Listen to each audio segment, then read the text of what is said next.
Don't you love it when things are both easier and more affordable? Like when the rain washes your car for you. Or like when you save up to 10% by bundling your renters and auto insurance with USAA. Bundle with USAA and start saving. Get a quote today. The Elder Wand, the Resurrection Stone, the Cloak of Invisibility. Together they make the Deathly Hallows. Together they make one Master of Death. The last will and testament of Albus Percival Wulfric Brian Dumbledore. Do not pity the dead, Harry. Pity the living, and above all those who live without love. Hey everyone, welcome to Hogwarts, a podcast. Hey everyone, welcome to another episode of Hogwarts, a podcast. We are covering Chapter 32, The Elder Wand. And we have Julie. Hi everybody. And Jen. Hey guys. On this episode, it's a lot of the same from the last chapter. It's a lot of chaos, it's a lot of action, it's a lot going on. Before we get into the chapter, we don't have any shout-outs, but I would like to remind everybody that if they want to comment on what they hear on this episode, or if you've listened to the last episode and have thoughts on that one, let us know by commenting on Spotify or one of our socials, Blue Sky, Instagram, YouTube. You can find us at Hogwarts a Pod. There's also polls on every one of these episodes. They're up for a very long time, and we like seeing what you guys think of all the topics that we debate and talk about and have a lot of fun going back and forth on, which I'm sure we will do plenty of on this episode. With that being said, let's just get into it with what I think is a great opener to a chapter with "The world has ended." And we just come off of Fred's death, and we see characters dealing with that. You have Ron crying. He's trying to pull Percy away. Percy refuses to leave Fred's side as the war is still going on around them. You know, I think Harry, he knows there's a war going on, but at the same time, now he's realizing that Fred's not the only one that's probably fallen here either. Mm-hmm. Like, there's probably others that he's not even aware of.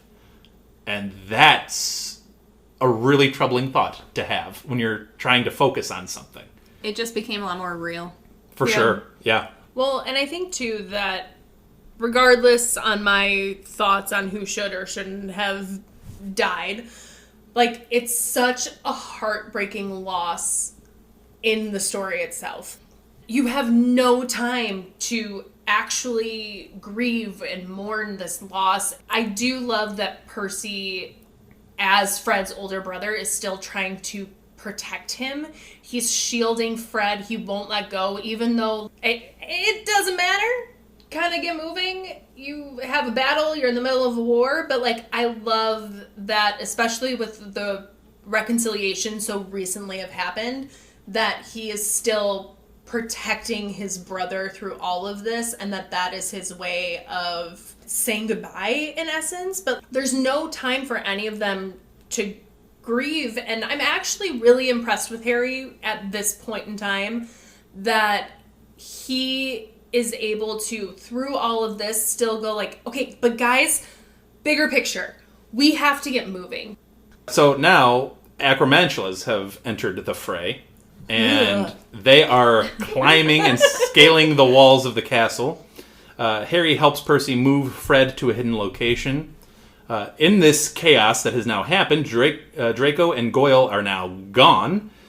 The trio also try to move on. Percy takes off after Rookwood. There's a name we haven't heard in a minute. Mm-hmm. Augustus Rookwood. So Percy takes off after him. Again, that's a ministry connection. So Percy's trying to go after some, I guess, workplace rivals, I suppose. But I also think that he's trying to, in a sense, get revenge, even if it wasn't necessarily Rookwood that was the cause of Fred's death. Like, I think that he's immediately going after anyone to kind of seek revenge. For sure. He's going to try to take his grief out. Yeah. Which can be a dangerous way to go, because maybe you're not thinking as clearly. Mm-hmm. Being not so clear of mind might be a detriment. So the trio realizes that, hey, we need to go kill a snake. We got to go do that. How do we do that? Hermione suggests, Harry look into Voldy's mind. Ooh, that's a turn. That is a very big turn. Yep. Who has been most adamant about not doing specifically that? Hermione. Desperate times, desperate measures. I suppose that would be literally the textbook definition. Yeah, pretty much. Pretty much. So Voldy's mind dwells on the room that, like the Chamber of Secrets, requires clever, cunning, and inquisitive people to find. It's just so cocky Yeah. that he's like, listen, I'm going to list off all of the qualities of Slytherins while also going, I'm the only one that can do this, even though Harry found his way into the Chamber of Secrets. And We'll get to what Voldy considers Harry's greatest weakness here soon, but his clearly is arrogance, right? Yes. That he's the only one to ever be able to do something. Especially when presented with so much evidence to the contrary. yes. Right. And it's not just Dumbledore either. Like, I can understand if only the greatest living wizard was the one thwarting you all the time. It hasn't been, really. No. Literal teenager. Yeah. Yeah. We get Draco's father standing with Voldy. He's very beat up from his last punishment of letting them escape Malfoy Manor. But he does ask Voldy about Draco. Hey, let's stop this battle. Let's pause it. Let me go find Potter. Let me go do it. What if he gets hit in the crossfire and it's not you? Let me go find him. And Voldy obviously sees right through that, and he's like, you just want to find your son. Like, that's all you really want to do. Lucius isn't very good at this. No, he is so not good at hiding his intent. I think he once was, but now no. I think he's been beaten down. I think that he, to a certain extent, I think you're right that he once was, but I think having a son changed that. That too. Because, like, first of all, in this situation, who would ever think that Voldemort cares about Draco? Mm-hmm. Or why would you even think to say, like, well, what about my son? Do you know anything about my son? Like, Voldemort doesn't care. Yep. Like, and why would you think that he cares? But, like, I also love that with both Lucius and Narcissa, like, they're both terrible, horrendous people, but both of them would move mountains to make sure that Draco was alive. Mm-hmm. Even if they're not necessarily the most nurturing of him, they would do anything to make sure that he is still safe. Yeah. I think we see that with Narcissa at Malfoy Manor. She keeps trying to get him out of danger really quickly. Yeah. I think this is the first time we're seeing Lucius care this much about it. But Is this that is fair to say? also, I think, one of the first times that Draco is In danger. in danger. Because even with him being put up to kill Dumbledore, like, at that point, Lucius is in Azkaban. So, like, you don't really see it, but now, like, this battle is happening, and that, like, the odds of your son dying are really high. It's also likely that he has become even more concerned about Draco's well-being after the events of Malfoy Manor. I'm going to give Lucius the benefit of the doubt here. Isn't it telling that Lucius is the one sitting with Voldy in this moment? Voldy, with all of his Death Eaters and all of his followers and everybody, every time Lucius has failed, which has been significant since the end of book 5, well, really, since 2, with the diary, big time mess up in 5 at the Department of Mysteries, and he's done those 2 major mess ups, and yet he's allowed to be in the same room as Voldy in this crucial juncture of Voldy's assault on Hogwarts. It's punishment.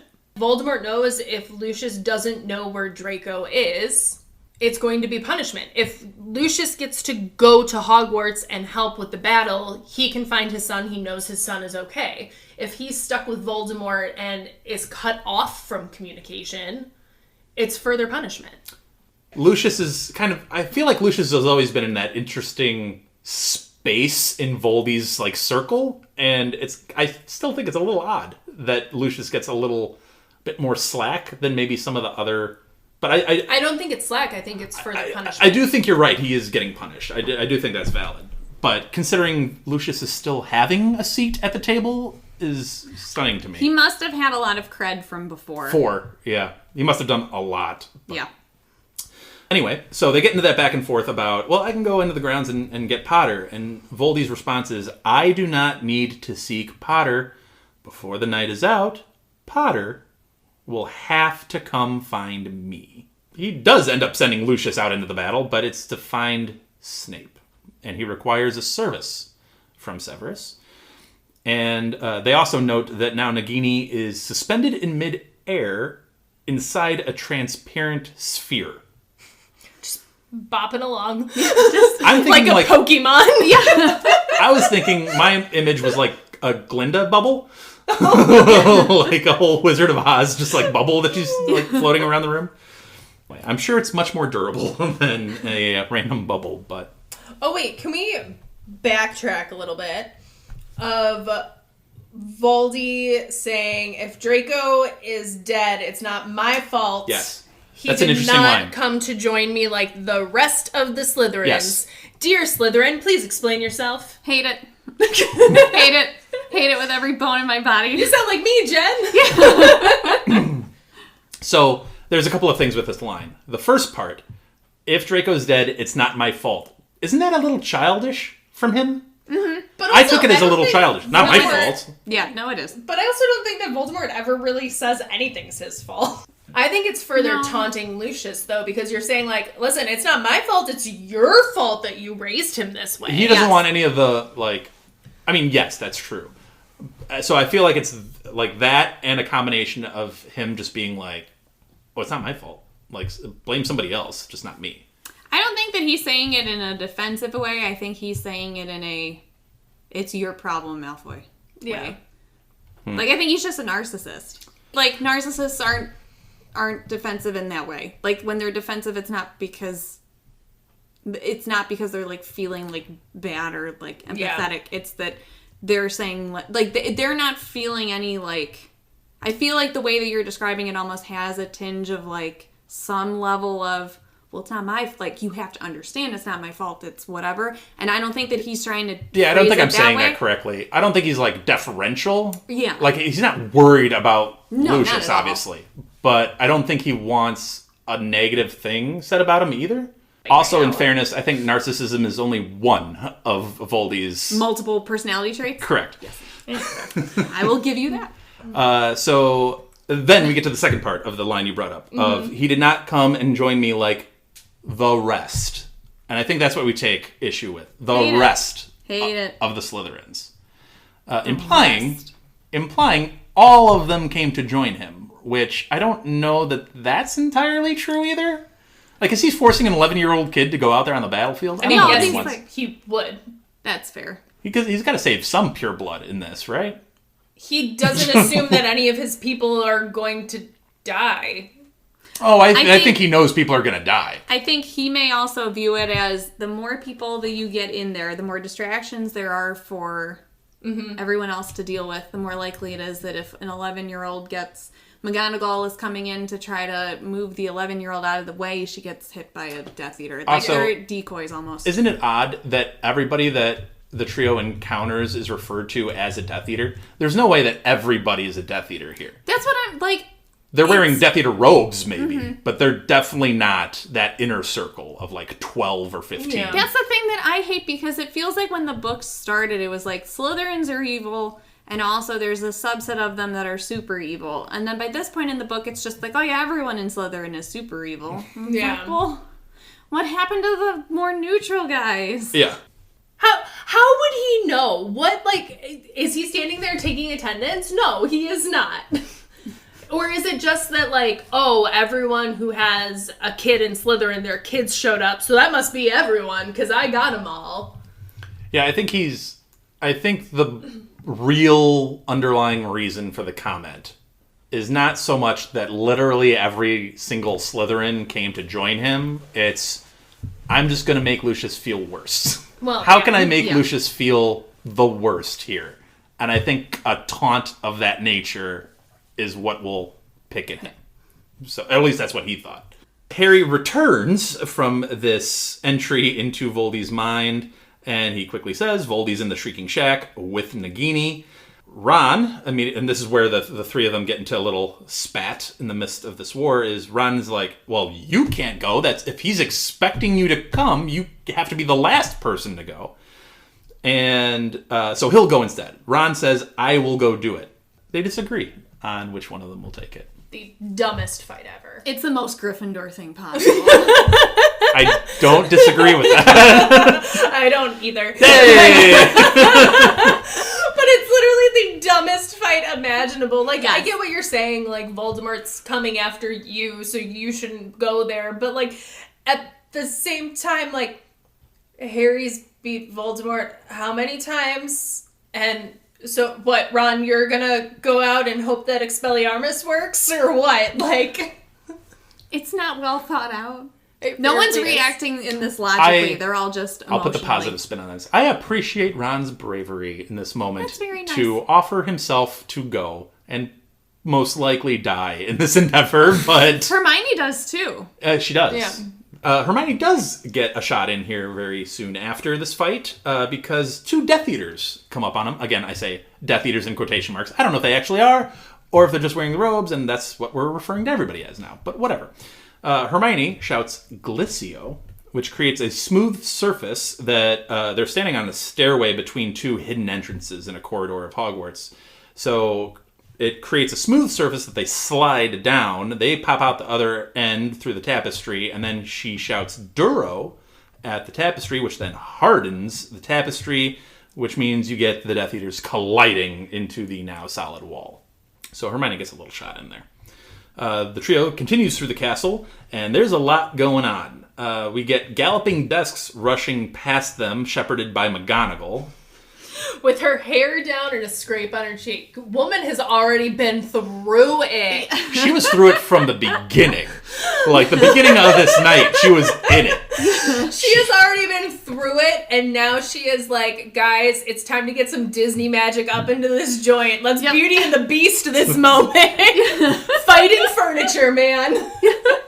And it was effective in Beauty and the Beast. It was. effective. It was. So maybe I hope there's a wardrobe that comes to life and, like, takes a Death Eater and spits him out in, like, a frilly pink dress with a Marie Antoinette wig.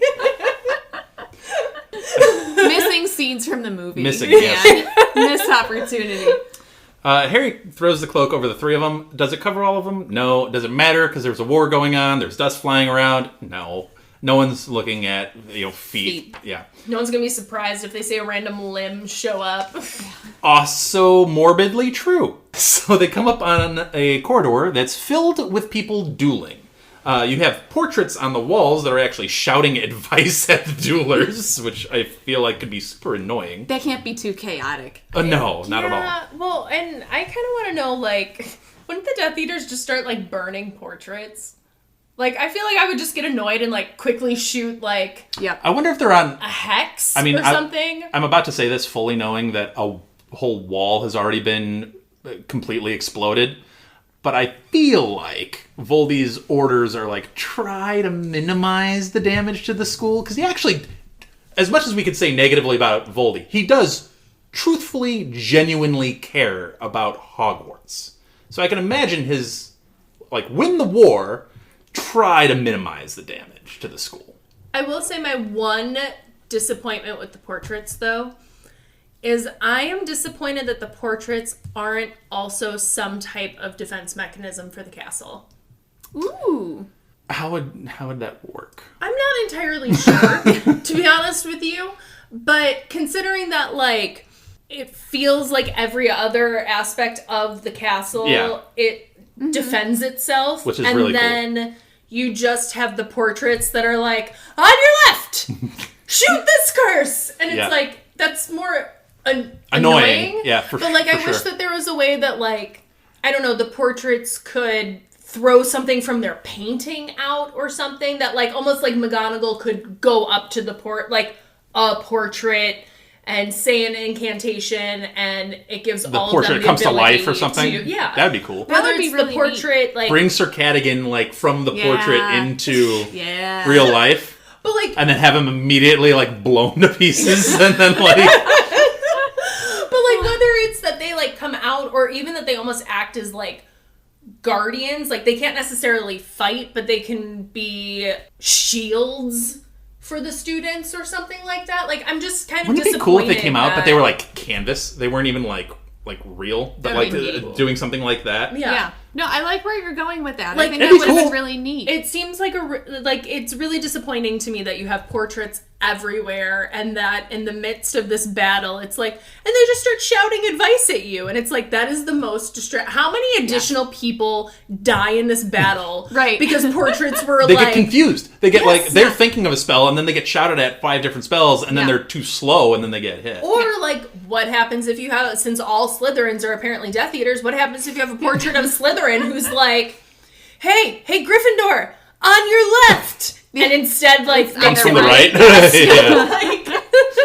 I think their only strategical implementation for the portraits is messages, like espionage based. Yeah, like that'd be going to other portraits, both in the castle and as we see in the headmaster's office, going to their other famous portraits as like a spy network which could be used to communicate throughout the castle, Throughout the like what's going castle, on at the but- Yeah. But that also take a while because it's Yeah. you literally have to run from literally frame to frame to frame to frame because it Yeah. works differently. But no, I like the idea.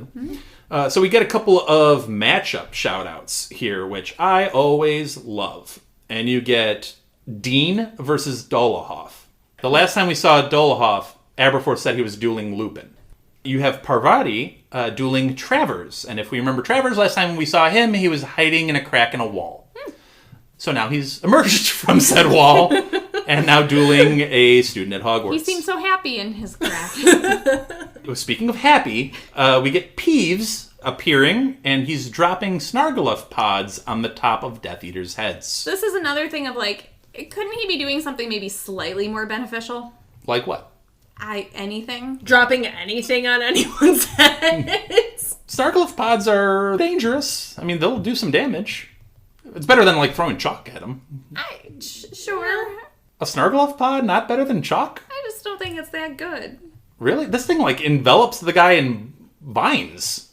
Nothing? Okay, someone needs to tell Peeves what happened to Fred, because I feel like Peeves would be a lot more Aggressive. Yeah. Oh, I mean, I don't know. Is Vines going to be enough to hold him? Vines feels like an inconvenience. if it's dropped on your head? Snargaluff pods were, like, a problem back in the day in herbology. And that's what one of the things that Professor Sprout was like, oh, I can get tentaculas, I can get Snargaluff pods, I can get this. What I want to know is, did Professor Sprout say, Peeves, here's the Snargaluff pods. Possibly. Go wild. Possibly. Because then I'll buy it. I'll take it then. Yeah, I could definitely see the heads of house being like, okay, Peeves, Go nuts. whatever you want to do here. Like, And you I are- also see you are Peeves free. saluting like he did to Fred and George. 100%. Yes. Can you imagine if it was McGonagall specifically? Well, she was, because she was the one that called for him in the first place. Yes. So, yeah, I could see McGonagall being like, all right, Peeves, this is your moment. This is your time to shine. This is what you have been waiting for these long years. Whatever you have dreamt of doing, do it now. And I could see Felch just watching this interaction being like, oh, no. Oh, man. They get to where Peeves is dropping these Snargaluff pods, and they see Draco pleading with the Death Eater and saying that, hey, look, I'm on your side. I'm Draco Malfoy. Death Eater not having it. This could be one of two things in my book. This could, in Draco's defense, this could be a random Imperious or confunded person that they've just put in robes, that they've put out there as a puppet who does not even see who they're fighting. They're just fighting. Yeah. Or, a more sinister point of view, it's a Death Eater that wants to get one over on Lucius and does not care, and he's taking his shot. I think it's one of the two. I also think at this point the Malfoy name doesn't mean anything to the Death Eaters. Yep. So what do they care that he's Draco Malfoy? They don't have to answer to Lucius anymore. Yep.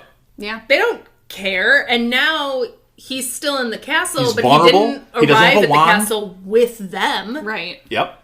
That's true. There's a lot in the wizarding world about not trusting people, even if they look like the person that they're There's that too. supposed to be. So There's that angle as well. I am also surprised that Draco doesn't go like, hey, do you not know who I am? Look, tattoo on my arm. Yep. yeah. Could do that as well. I mean, there's a lot of angles, but I'm like interesting that you were finding like a Death Eater, quote unquote, kind of in a tussle with Draco. Mm-hmm. And Draco doesn't have a wand, so he's defenseless. Because I think Draco, at this point, if he had a wand, would just blast him out of the way and go on about whatever he's got to do.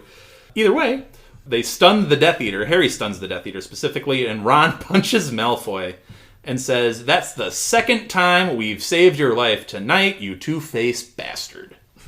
I love this little, like, frenemy situation where it's like they clearly, like, all despise each other, but also are kind of like, should we bro hug it out? Should we bro hug it? And they go in for the hug and then a punch to the gut real quick. I just love that it's like the ultimate frenemy situation. I do also like the dynamic between Draco and the trio here, because I feel like there's also this like code that they have of like, you saved my life, I'll let you go this one time. Okay, I saved your life. You're gonna let like, and they do, and they're just like, okay, we're even. When they pass Draco, there are even more Death Eaters everywhere, and they are dueling in the stairs, in the hall, and we get more matchups.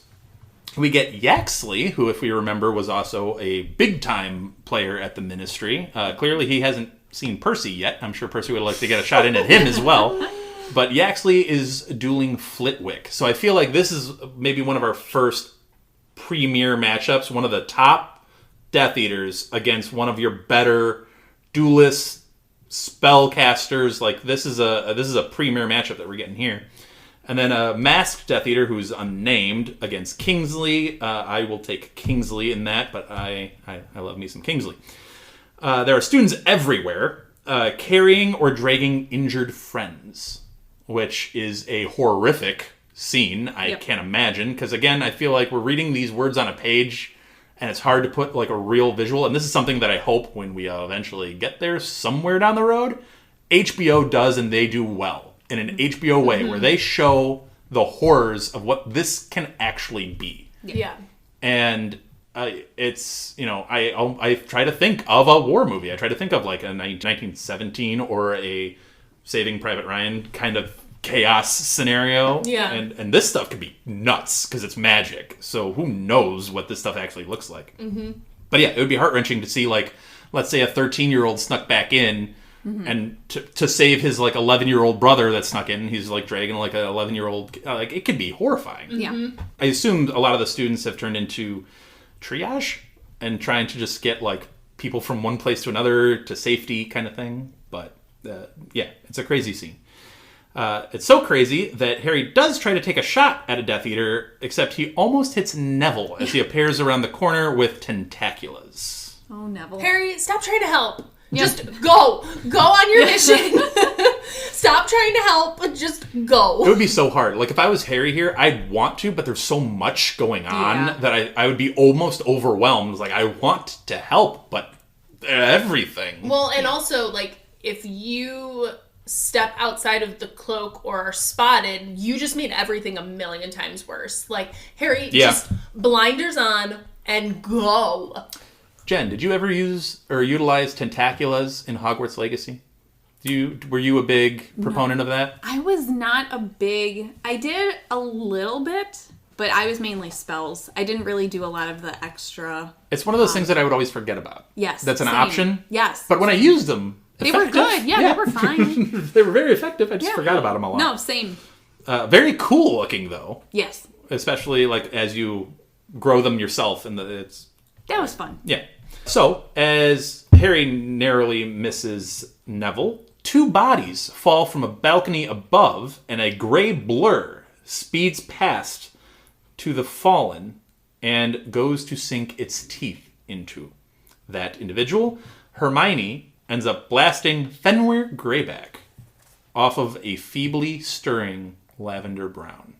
Look at that growth. I can't imagine this is random. This is very much the connection. She did this for the connection of Ron, current relationship, and helping the Ron previous relationship. I don't think that's a coincidence. I think that's very on purpose, on point. What do we think about, like, Fenrir just going full cannibal? He also, I don't mean to make this super dark and super morbid, but he seems to go after young women. Yeah, he's a creep. Yeah. Like, he had a bunch of disturbing things to say about Hermione at Malfoy Manor. Mm-hmm. And now he goes after Lavender. That's also why I like that Hermione's the one that blasts him. Fair. I'm telling you. We go back to that discussion of who's worse. Like, who's a worse human being? Fenrir and Bellatrix. And you can pick Bellatrix. That's totally fine, and I won't fault you for it. People need to talk more about how weird and creepy and dangerous Greyback is. Yeah, no, The 100%. dude is off tilt. I Yes. mean, anyway. What happens to Fenrir? A crystal ball falls on his head, knocking him unconscious. Where does the crystal ball come from? Wait for it. Trelawney makes her appearance. Yay! I'm 1,000% here for this, and I love the level of absurdity, but also, what? Yes. It's great for me. Of all the people to eliminate Greyback from a combatant mode, it's Trelawney. It's fantastic. I just love that she's still there, and then she's like, we got a lot of crystal balls. Let's do it. She just starts lobbing these things out of a Just window. gonna start chucking them at people. Like, all right, you do you, Trelawney. Also, how many crystal balls do they have? Right? That she's just like, let's go. Boom, boom, I just boom, imagine boom. her in her whatever tower just being like, it's time. And like, face paint, takes a shot of sherry and is like, let's go. We're doing this. I imagine her like sitting in her tower, like reading tea leaves. And then, like, Professor Sprout comes in because the astronomy tower is, like, the highest one. And, like, I'm assuming she's somewhere near the astrology tower. And I'm just imagining, like, she's like, dark times are upon us. And Professor Sprout bursts in and is like, let's go! I was envisioning a similar thing, but slightly different, of just she's sitting there in her office reading the tea leaves, and, like, people are actively fighting down the tower, and she's looking at them, and she goes, something bad is going to happen. Yeah. I like her picking up the crystal ball and just seeing herself in the crystal ball. Wait for it, and now. And then just drops perfectly on his head. Or she has the crystal ball and she's trying to look into the crystal ball, and then, like, a battle blows through the door, and so she sees the battle through the crystal ball, and she's like, I see a battle. The crystal ball is my weapon. I see the future, and this crystal ball is the answer.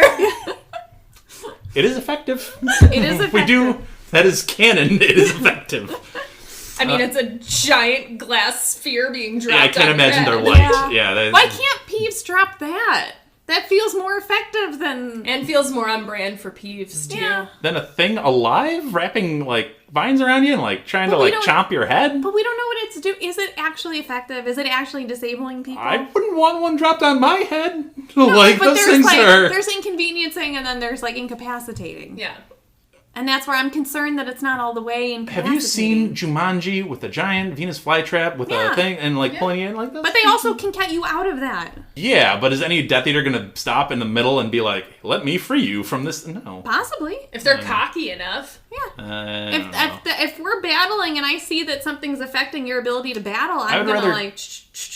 I would rather you know, deal with like- an inanimate object than something that's alive and trying to do me harm.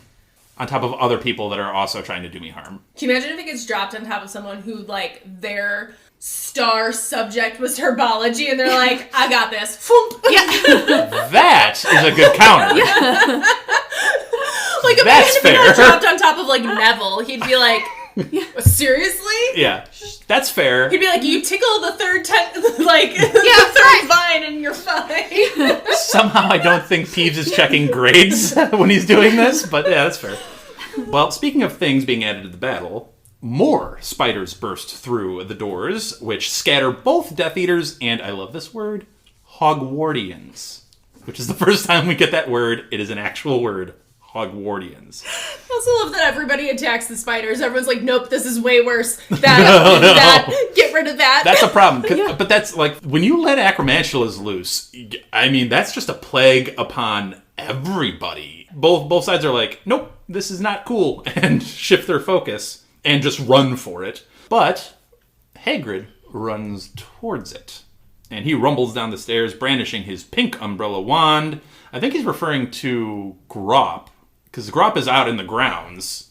So I think he's running to help Grop in the grounds, but he ends up getting swarmed by the spiders and carried away. Harry sees this, tries to rush and stop him, leaving the cloak behind. Harry ends up following him out into the grounds, but is stopped by a literal giant foot. This foot is part of a giant who's 20 feet tall, which is substantial. That's tall. And he realizes just how small Grop actually is in comparison to a full-size, fully grown giant. Grop, speaking of, appears and ends up brawling with the giant, which they note is monumental. The trio ends up sprinting towards the forest, and they get halfway to the forest before another hurdle comes. So we've had acromantulas, we've had giants, and now we get Dementors, about 100 of them coming their way. And Harry begins, look, Fred died. Hagrid is being carried away by spiders.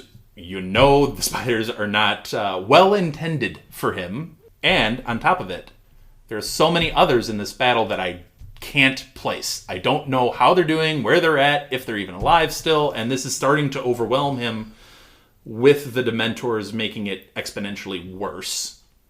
And he's unable to produce a Patronus. So Ron's terrier appears, but fades fairly quickly. Hermione's otter fades as well. And it's looking pretty grim at this point, and none of the three of them being able to produce the Patronus. But then we get the arrival of a silver hare, a boar, and a fox. Luna, Ernie, and Seamus appear and cast their Patronuses and at least hold back the Dementors. They don't scatter them, but they hold them back. And then Luna comes up and encourages Harry to think of something happy, like it's a DA class. We're all still here. We're all still fighting. I love that. Me too. I have a lot of mixed feelings about this Dementor scene in particular, but I love that Luna, because it only works coming from Luna, I think, that she comes up and she's like, we're all still here. We're all still fighting. Just think of something happy. It's such a Luna thing, but it's so impactful in this moment. Yes. It's perfection from Luna. Obviously, Harry does end up producing the Stag Patronus, which bursts out and does scatter all of the Dementors, which is a credit to the powerful nature of the Patronus. But that was a deep sigh. I'll just let Julie say her 2 cents, because clearly the Patronus thing is the... Yeah, okay. So I love, in general, that something Harry is very well known for and being very skilled in is what he's failing in right now, especially when it's something that has to come from a place of happiness. So it's nice to see, psychologically how much the war and the battle is impacting him. Mm-hmm. The issue that I take with this scene is that after Luna's think of something happy. We're all here. We're fighting. And Harry's like, you're right! Boom! I saved the day! And that bothers me. I wish that instead what happened is after Luna's we're all here, we're all fighting, that then they all cast their Patronus again, and that it was as cheesy as it sounds, that it was the power of friendship beats the Dementor. It is I noted. liked that better. It is noted that Harry does this with great effort. But it's still not. It's not like he just is No. something happy. Boom. It's But that's with pretty great much- effort. It took a lot out of him to produce But that. you're But they still don't- saying that he originally couldn't produce the Patronus, and then once he, really thought about it, it was still strong enough to knock away 100 Dementors, instead of it being this is still affecting him, so he cast his stag, but with the help of everyone But it is. else. The silver hair, boar, and fox didn't go away. Those are still there. Those three held the Dementors at bay. And then his Stag Patronus came in and dispersed. I thought that they just knocked him back. Yeah. Yeah, they held them at bay. They have to be present, otherwise the Dementors would just come on. They have to be, presently held back. It's That's just fair. It was 4 Patronuses that did Okay. it. I agree with you.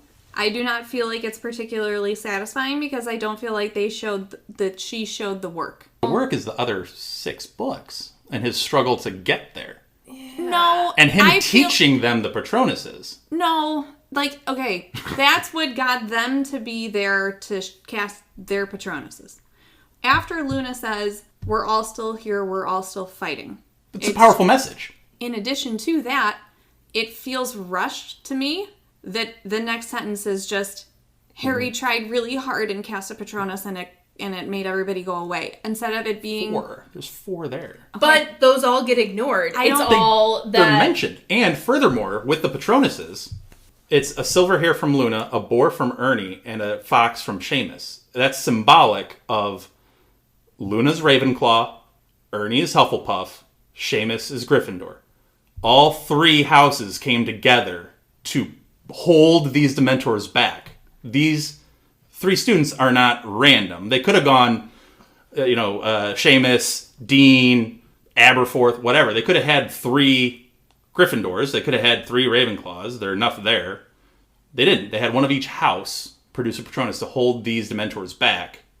Harry gets the message he needs to hear from Luna, and then with great effort, he produces his, and the 4 of them scatter. I fully understand, and I agree with the points that you have made. The points that you have made are not enough for me to feel like this was a fulfilling scene. We're just going to cram everything that happens in the next line, and it is just over now and everything's good.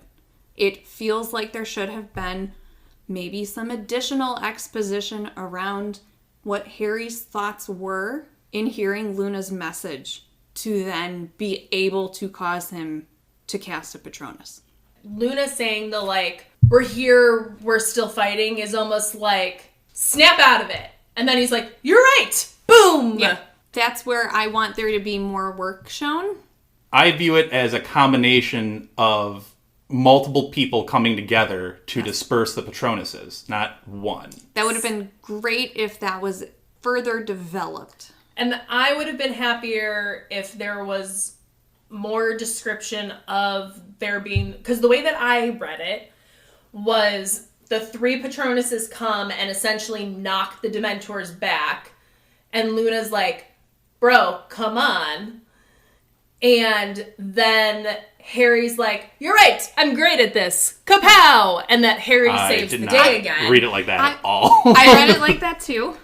I did not feel yeah, that's that totally way fine. at all. You don't have to. It's fine. I'm just well fulfilled from this scene. But that's what we're describing. Yeah. No, I get it. I was just like, I felt this was on point. But we will agree to disagree. Yeah, that's fine. And we will let the people comment with their thoughts, which probably will agree and disagree with all of us. So and probably find a third thing to add. There's no right or wrong way to interpret it. That's true. After that moment happens, another giant bursts forth from the forest, this one brandishing a club. If a giant wasn't threatening enough, now it has a weapon.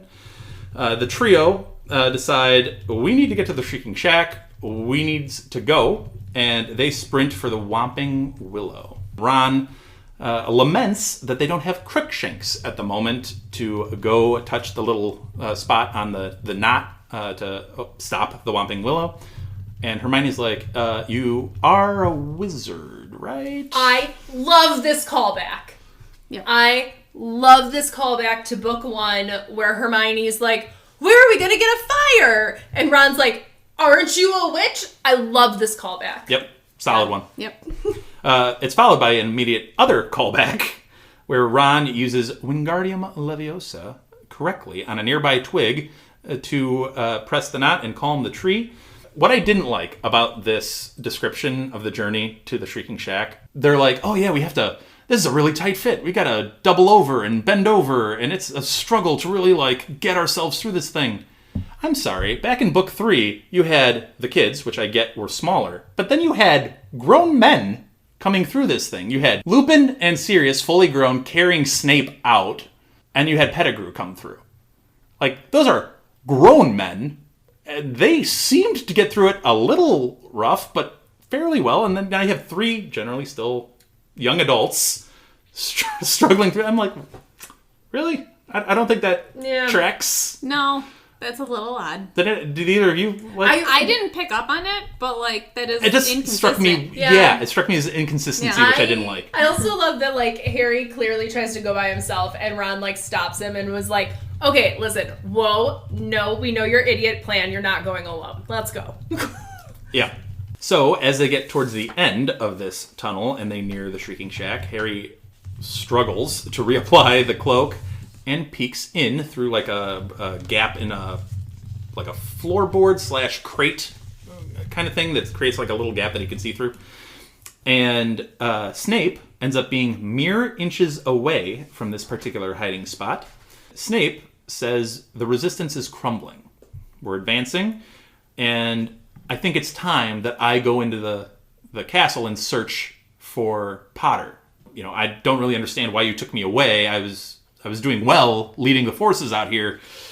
Why'd you take me away? And all the time, his eyes fixed on the snake in the bubble. I mean, wouldn't yours be, though? There's a snake in a bubble. I don't disagree. Voldy responds to his concerns with, I have a problem, Severus. I have a problem. If I was Snape at this moment, I'd be like, oh, this is not going to end well. If Voldy is saying he has a problem, that does not end well in most circumstances.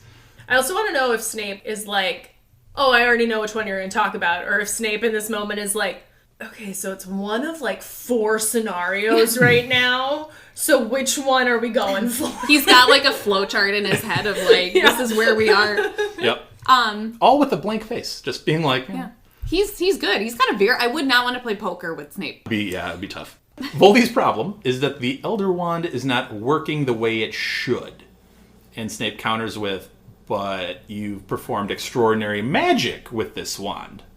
And Voldy responds, no, this is my usual magic. I am extraordinary. He is so arrogant. He's also not wrong. He is arrogant. He's 100% arrogant. He's not wrong, though. They describe him as very calm. Mm-hmm. However, fury is rising in him. Yes. Voldy reassures Snape, after Snape again offers to re-enter the battle, that Potter will seek him out. And this is the great weakness of Potter, is that he will hate seeing others struck down because of him. It's his one great flaw. Which, he's also not wrong, because again, we go back to the Dementor scene, and what Harry struggles with is his friends going down. Mm-hmm. And so, I mean, he's not wrong. Go after the Weasleys.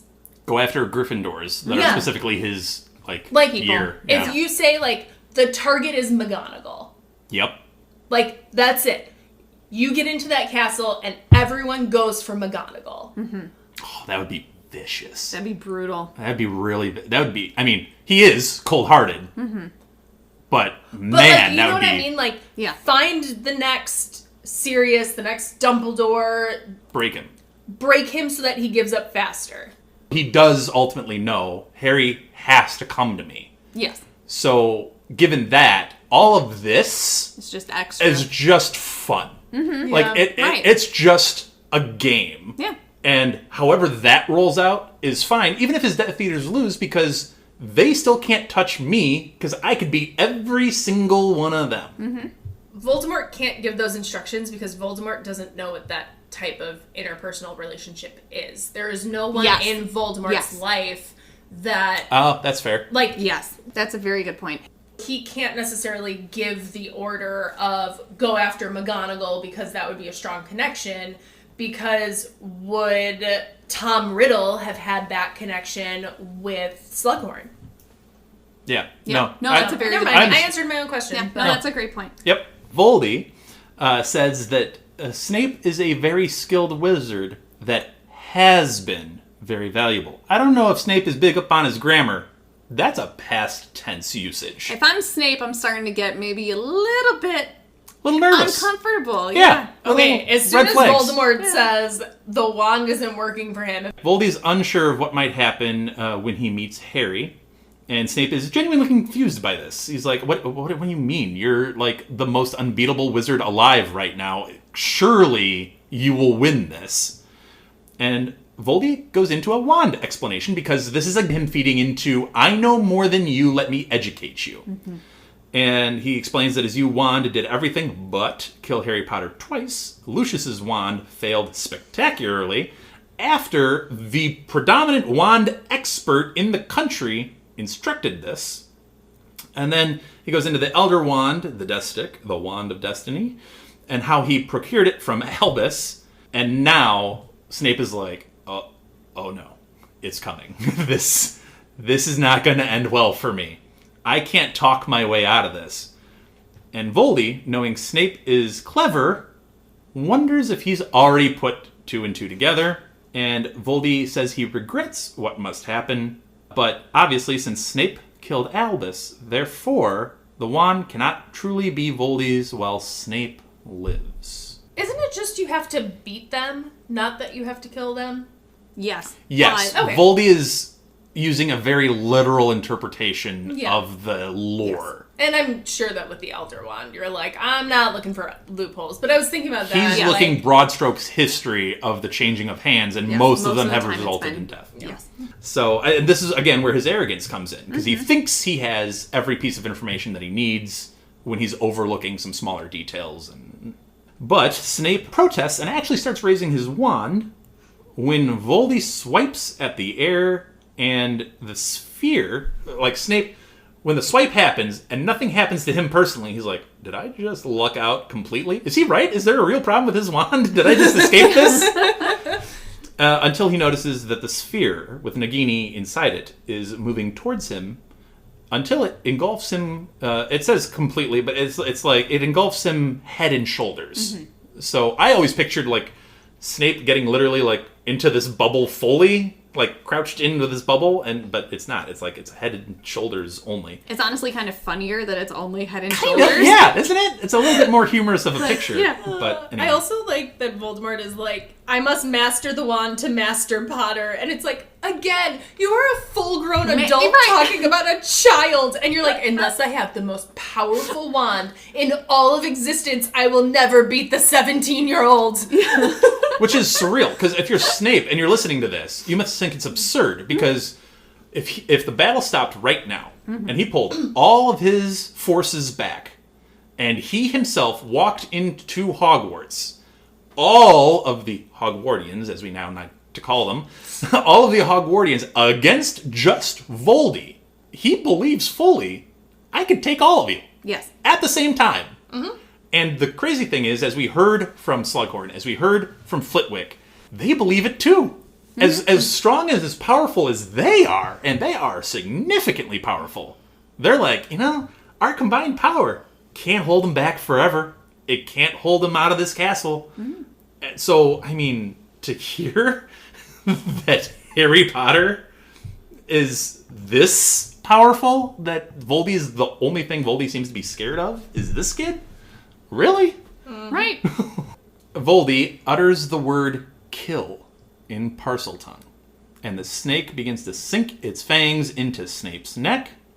Voldy says, I really do regret this. And then, no sadness, no actual true remorse. He turns his back and just walks out the room. I feel like this shouldn't count. As what? As far as like wand power transfer goes, like I also had this thought. I agree. I also agree. I agree. Because you didn't do it. The snake did it. Right, exactly. And even if you told the snake to do it, that's like if you went, hey, giants, can you go step on this guy? You didn't kill him. The giant stepping on him did. I feel like agree. It shouldn't count. And it's a loose thing. You think Voldy would try to tie up that. Considering you decided that you have to kill him to get the power of the wand, and you're like, yep, so, snake. You didn't even stay to make sure he died. You were just like, yep, the bite should be fine. I agree with you, Julie. Does seem a little open-ended, too open-ended. Well, regardless, he ends up falling to the ground, bleeding profusely. Harry slips into the room after Voldy has left. I love that it's like almost immediately too. Harry's like, whatever, make the noise, let's go! He slips into the room, takes off the invisibility cloak, and looks at the dying man. He notes that he's not sure why he was even doing it. My question to you ladies, why did he do this? because he's Harry Potter and he has a bleeding heart and saves everybody. Yep. If someone is hurt or injured, He's gonna there. help it. Yep. He's there. I think he's described at points too of being a little taken aback at how just ruthless this was to one of his quote unquote most faithful servants that has accomplished a lot for him. I think Harry was even taken aback by like, dude, this is rough. Snape is attacked and is laying like helpless on the ground. Like it's someone who should be helped. It's not like Snape was like battling someone and fell and Harry's like, oh no, Professor! It's a person who got attacked by Voldemort. Another victim. Yep. Mm-hmm. I think that there's a really good parallel here between Voldemort not having any sort of remorse and leaving immediately and just letting Snape die alone, and Harry running in and taking off his invisibility cloak and sitting with Snape as Snape died. I think Harry is showing a lot of humanity by doing that, and it also shows Voldemort's lack of humanity. Yeah. Mm-hmm. Upon seeing Harry, Snape seizes Harry's robes, says, "Take it. Take it." Something silvery blue was coming from Snape. Not gas, not liquid.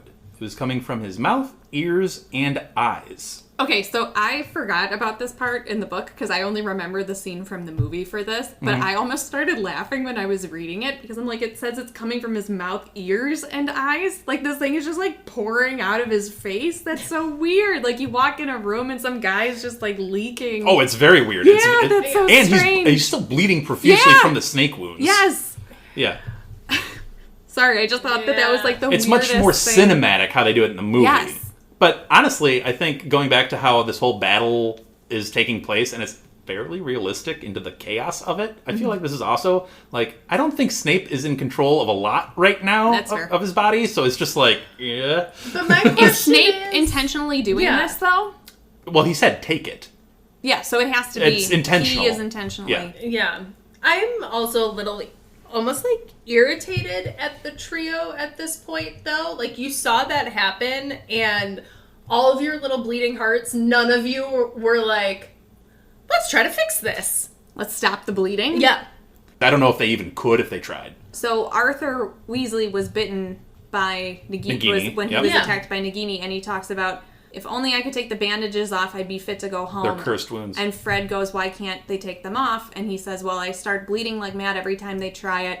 It seems that there was some rather unusual kind of poison in that snake's fangs that keeps wounds open. Yep. The venom produced from the snake form of Nagini was an extremely potent poison that prevented the wounds of the victim from healing. This would lead to severe blood loss that must be compensated with a blood replenishing potion, or the blood loss severity would turn fatal. There was an antidote to it, though this remedy was apparently difficult to find. The venom was capable of melting stitches, rendering it an ineffective treatment against it. Yeah. These three, in the time they were allotted, no chance. Hermione, unable to heal him, does, however, conjure a flask that she gives to Harry to collect said silvery blue substance. And once the flask was full, Snape whispers, "Look at me." Green eyes find black. Snape moved no more. So we start this chapter with the aftermath of Fred dying, and then we end this chapter with Snape moving no more. And with that, we will wrap up part 1 of chapter 32, The Elder Wand. And we will be right back after break with Molly and Elizabeth's thoughts on this chapter. So stick around, and we will be right back. Before we get to our break sound, I'd like to acknowledge our friend Andy, who helps us produce our intros and our break sounds. If you want to hear more of Andy's work and like Formula One racing, check out the Outlap F1 podcast. It's your one-stop shop for Formula One news, insights, race previews, and reviews. You can find them wherever you listen to podcasts, and they even have a YouTube page. So check out Andy, Cody, John, James, and Deanna, and join them on the Outlap. Hilton brings you new ways to stay, with experiences that let you capture the glory days. Introducing the Graduate Hotels. Each inspired by local college towns, these stays are always original and never boring. Get in touch with traditions all across the country and Enjoy a stay that's a class above the rest. Book at Graduate Hotels with Hilton Honors Points at Hilton.com. It's a win-win. Hilton, for the stay. Dobby has no master. Dobby is a free elf. That's your money saying it's time for a McDonald's run. Because with new McValue at McDonald's, you get more than you expect. Like buy a 6-piece McNuggets and add a McChicken for just $1. Your money says let's go. Get more than you expect with new McValue. Prices and participation may vary. Valid for item of equal or lesser value. All right, so we're back from break, and we have 2 new voices talking about Chapter 32, The Elder Wand. We have Elizabeth. Hey, everyone. And Molly. Hello.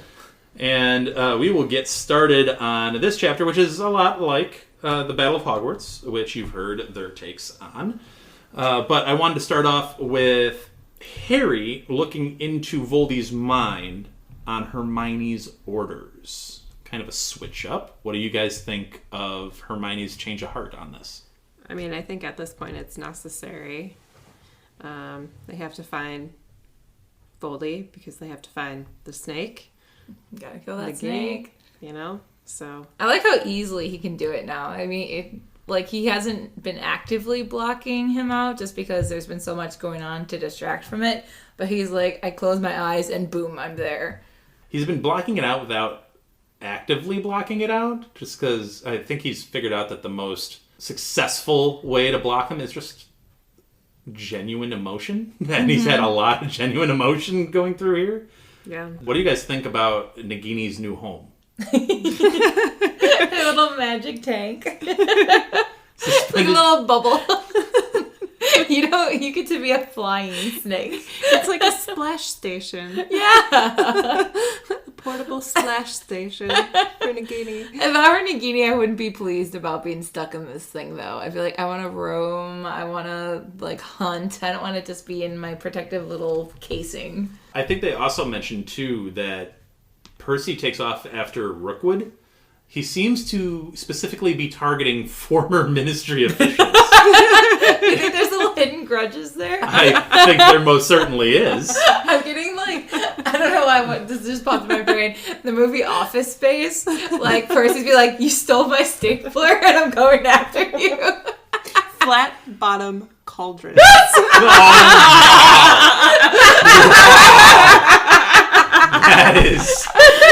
a callback a long time ago.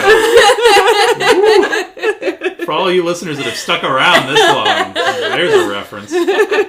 Way back in our early days. Yeah, he's definitely a disgruntled ministry. Yep. Employee. They never listen to any of my ideas.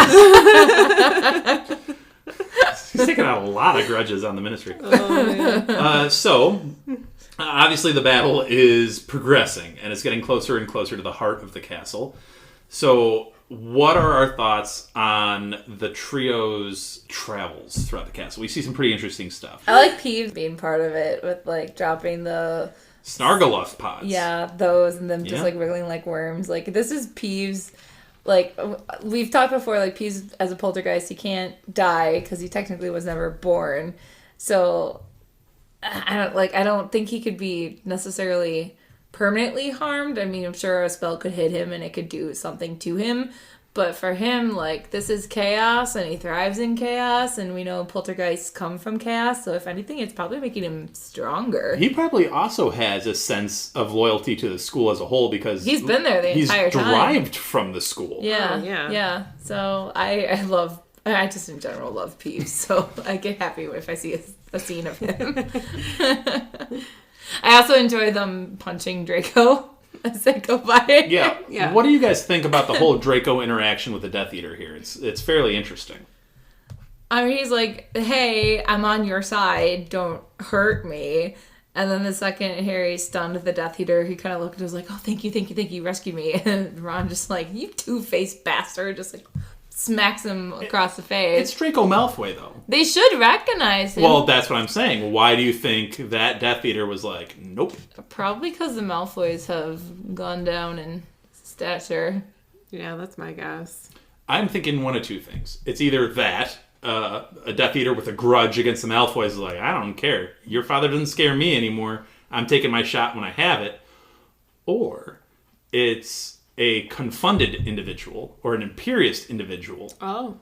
That's just put in Death Eater robes, because they keep saying Death Eaters. Yeah. There ain't 100 Death Eaters out here. There's a very few, quote-unquote, Death Eaters. They're in the robes, but it could just be a confunded or an Imperious individual who's just, like, blacked out and just going. I could see a third option, too, of they saw all of the Slytherins leave. So if you're still here, in theory, you're not a Slytherin. You're one of the other houses. So you might plead that you're one of them, but, like, I'm not going to believe you because I saw the Slytherins get taken out of the castle. If you're still here, then clearly you're my enemy. So there's a couple other matchups that are mentioned. Like I said, we had Dean and Dolohov. We get Parvati and Travers. We get Yaxley and Flitwick. That's a big-time matchup. That might be one of the first, other than Lupin and Dolohov. Yaxley and Flitwick's big time. That's a big-time duel right there. No excitement over that one? You're such a stan for Flitwick. I'm a Ravenclaw! I am too, but you're, like, number one fan. It sounds like a boxing match. Like, you're like, excited. Oh, I would love to You call know this. what I mean? And Flitwick with a great charm under the armpit of a dueling Death Eater. And Yaxley comes back with bureaucracy from the Ministry. It's amazing. No, we also get a masked Death Eater who remains nameless, but he is dueling Kingsley. Mm-hmm. Students are everywhere, carrying or dragging injured friends, and Harry nearly misses Neville with a spell as he's carrying tentaculas into the battle. Yeah, again, fighting with plants is just a very funny visual to me. Like, I know this thing is stretching out its limbs and, like, pulling people in. And I kind of get, if you're a fan of Little Shop of Horrors, the Audrey 2 plant vision here. But it's just funny to think about carrying a plant around. I'm just forever going to think of cabbages being whipped at people. I mean, Neville is showing a lot of proficiency here, considering he's just casually carrying around a venomous tentacula, you know? I mean, considering how... Isn't it in the game, it's like one of the bigger pots, right? Yeah. So he has to carry that and still have his wand on him. And yeah, is it a fully grown tentacula? Because those things are... Yeah. Those are very dangerous. Yeah. It's impressive. Mm-hmm. Again, going back to Peeves and the herbology of it all, with him dropping Snargaluff pods, you get Neville with venomous tentaculas. It's just... It's chaos. It's chaos, and specifically in the herbology, like, ooh, Sprout is getting herbology students get riled up. Yeah, those greenhouses are getting ransacked right now. Yeah. But anyway, we get two bodies that fall from a balcony as a gray blur speeds by to one of the fallen. And we learn that Hermione blasts Greyback off of a feebly stirring lavender brown. What do we think of the Greyback lavender brown encounter? When I read it the first time, it happened so quickly. I don't think it even registered with me what was happening to her. But I do enjoy the fact that he then gets smacked in the head by a crystal ball.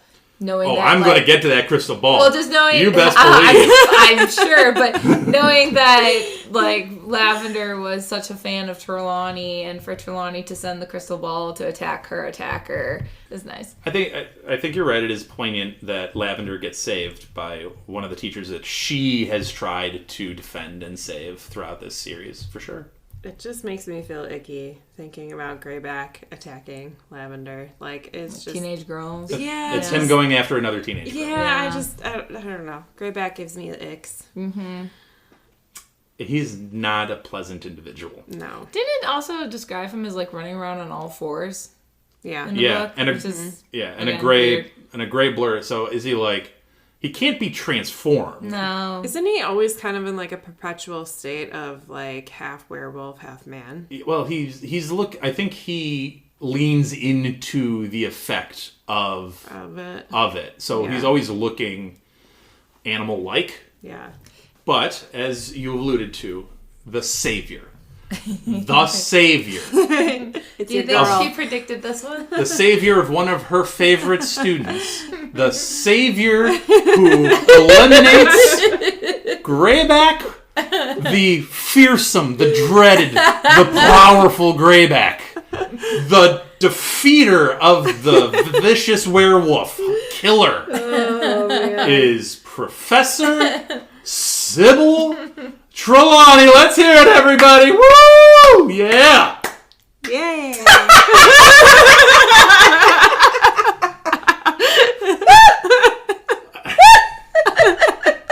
All right. Jokes aside, seriously, Sybil Trelawney knocks Greyback out of this battle. Yeah. I mean, if you get smacked in the head, like, his head must have been, like, cracked open by this thing, right? Like, if it's a heavy, it's crystal ball would heavy be a heavy glass thing. ball that is whipped at your skull. Like, yeah. Could you imagine? So seriously, like her doing divination throughout the year, and she keeps seeing like Grim. Oh, I caused that, Grim. Well, and she sees a four-legged. Literally like a werewolf, four-legged creature attacking one of her previous former students, and maybe she's seen it all along.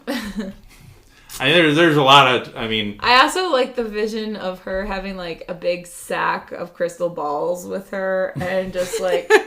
she starts lobbing them. She does. Like grenades out of a window. Like, just... It's just interesting to me, like, with, like, the same with the callback with McGonagall. Her using, like, tea leaves as, like, war paint. I think it's just funny, like calling back with McGonagall with the like stampede of desks. It's just funny to think about what the professors are stealing from their classrooms and then using as weapons. And then I think about you're using whatever you can at this point. Yeah. And to cause chaos, to cause distress, as even like a little bit of a curveball, because you don't expect galloping desks coming at you, and you don't expect a crystal ball dropping on your head. So, yeah, I mean, anything that they can use at this point. Obviously, McGonagall starts the whole thing off with my favorite spell of all time, Pier Totem Locomotor, and it's like, now you're having statues come at you, with some of them have brandishing weapons, and you're like, what am I dealing with here? Get some spiders bursting through the front door of the school. I once again feel really bad for Ron, because it's like, not only did you just lose your brother, and so there's that grief, and you had an emotional moment with Hermione, so there was like happiness there, and then you see more death, and then there's chaos, and now you have your biggest fear in the world rushing towards you. You know, you're right about that completely, but we don't really get an indication from Ron that the spiders are bothering him all that much, and I wonder if it's either he's grown to deal with that fear better, or I think sometimes you just get too over emotionally stimulated and you literally can't feel anything else. I think that's where he's at. Like you're overstimulated and you're like, this is all I got. Like I can't possibly feel one more thing. Yeah. And I think he's just kind of whatever at this point. Yeah. But no, you make a good point, because spiders would normally in this scenario set him off, and we don't really get an indication that that's the case for him. Right.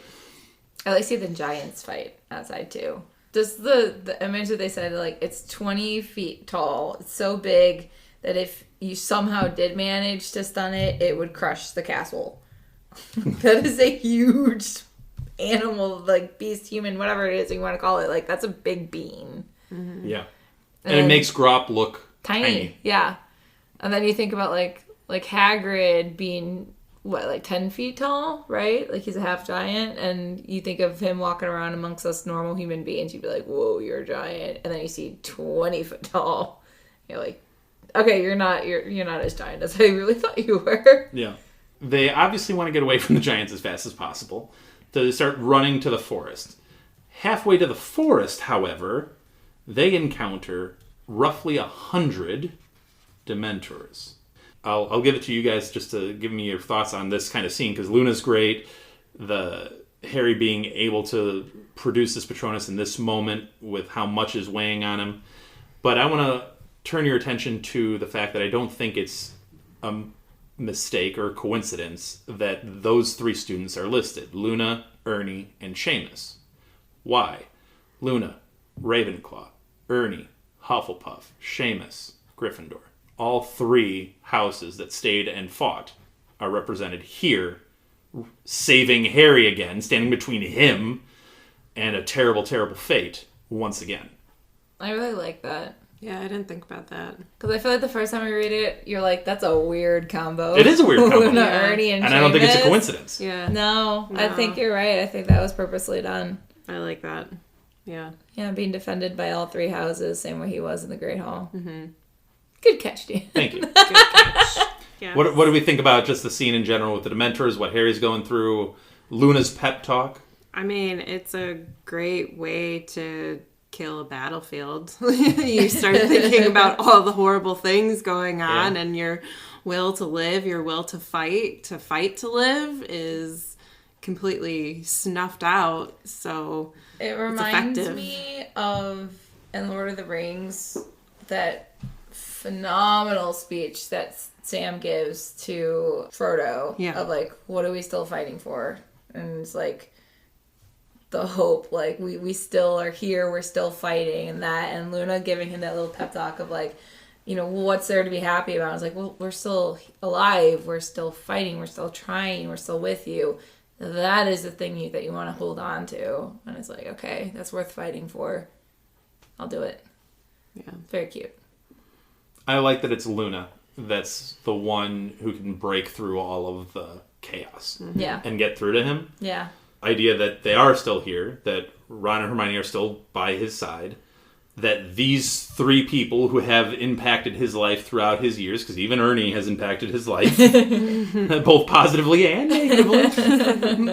But, you know, these people are around him. They all know him so well. These people are invested in Harry Potter. Yeah. And Harry Potter is invested in them. So having them all come together, I think, is a really symbolic... We're going to push away fear. We're going to push away dread and despair. And we're going to come together and we're going to overcome that. Both literally and figuratively, as Luna says. It's I think, a really great scene. Before we move away from the scene, I did have a thought when I was reading it this time. We know right after the Dementors leave, a giant comes by and he almost steps on them. And my curiosity, like, do you guys think giants can be affected by Dementors? Because at first I was thinking, well, no, they're not humans, and it seems like we only go after human emotions, and maybe, like, happiness that isn't just base instinct happiness wouldn't be satisfying enough for a Dementor, when, like, it's not really happiness based on thoughts and experiences and complex the way that humans can feel. And I was like, well, Hagrid is half giant, and he was obviously deeply affected by Dementors when he was in Azkaban. But I don't know if that's just the human side. Like, what do you guys think? Yeah, I don't know. That's a really good question.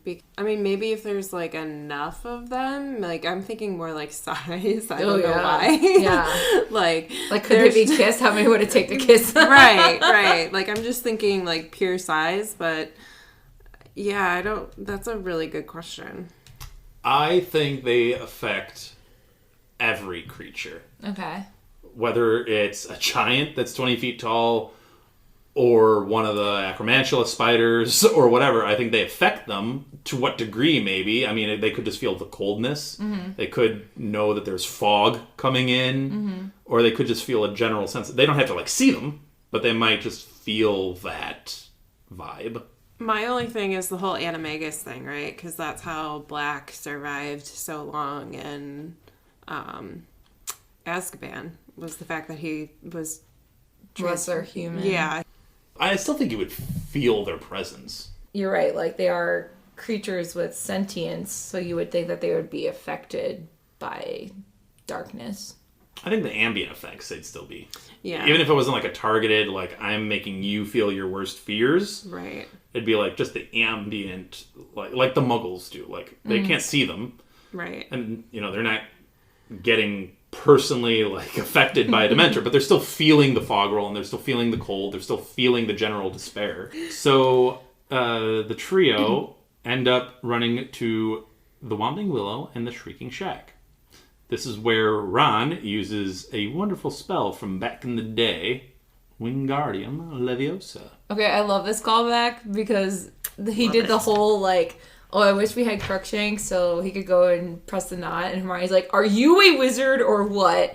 And that's literally what he said to her back in the first book when she was like, oh, I wish we had a match and some wood so I could light a fire to fight the devil snare. He's like, are you a witch or what? I'm like, oh, call back. Yeah. Very cute. Loved it. So, my one issue with the Whomping Willow Shrieking Shack bit is their journey from the Whomping Willow through that tunnel to the Shrieking Shack. I think the consistency is a little off. Because if you remember back in book 3, Lupin and Sirius carried an unconscious Snape with, yes, some difficulty, but relative ease, at least through Harry's point of view. They're like, they're bumping his head a couple of times, but generally they're making it through. This time, and that was 3 grown men. Right. This is 3 still teenage individuals, and they're describing, like, we're bear crawling through the tunnel. I can't even get the cloak to really fit over me because it's such a tight fit. I'm like, really? Yeah. I had one thought that could maybe explain it. The fact that there's so many giants running around all over the place. I feel like maybe that would have loosened up the earth enough to start to do like a little bit cave-in? of a cave. Yeah, and like make it a little bit tighter of a crawl. Maybe. But I'm like, come on. No, I'm with you, Dan. It's Lupin didn't whine this much as he was carrying Snape through. Or maybe the fact that he's meeting Voldemort at the end of this tunnel makes him feel like it's a lot tighter and strangling. Psychological. That's getting deep into the... Okay, all right, I'll accept it.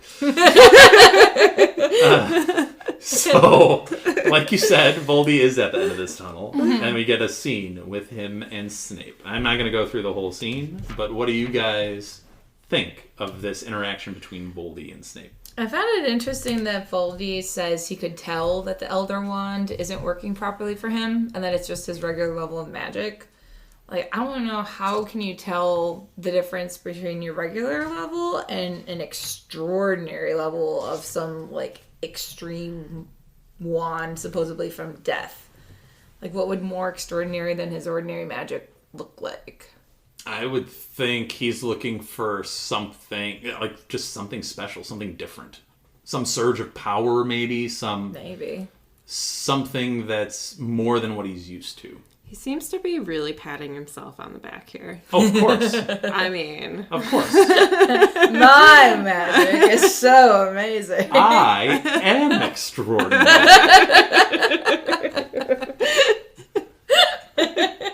See, I could see him coming on, and Ralph Fiennes does a great job with it. He's like, yes. No. This is my usual magic. I am extraordinary. Severus, come on. You know this. You know how great I am. I do very much like this scene, though. Like, the way that they're just spying on the conversation, and Harry can obviously flit in and out of Voldemort's mind in the moment to really get a look at at Snape.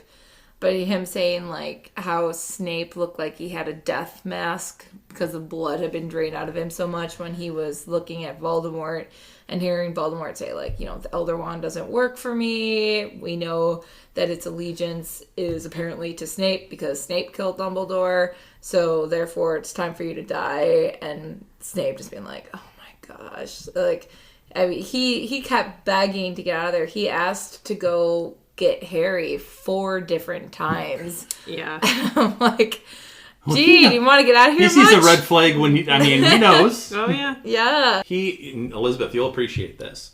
Verbs. Snape is a smart, intelligent individual, okay? Snape is not a dumb guy. And when Voldy says Snape is a skilled wizard that has been very valuable, that is past tense. Yep. Has been. Not is, has been. Snape is probably like, that's not good. I do find it interesting that, like, obviously the logic, okay, I can get behind Voldemort thinking that this is a logical thing to do. I just wonder why he chose to use Nagini to kill Snape as opposed to just using a quick, like, killing curse. I don't like it. I don't know if it's supposed to be, like, because you've been so loyal to me, I'm going to give you a longer death that seems more honorable than just the cheat code. That's not why I don't like it. Why don't you like it? Oh, is it because he isn't actually killing her? Is Nagini Loophole. Yeah, loophole there. There's a loophole. Unless you consider technically a piece of Voldy's soul is in Nagini, therefore technically he still is. And he gave the order for her to do it. I'm not going on that. If it's just an order, that I don't count. It does seem weird that he would risk that. I could also say it as like Nagini is the one thing left in the world that he most values. There's that connection with her being a snake and Slytherin. He can talk to her. Nobody else really can other than Harry.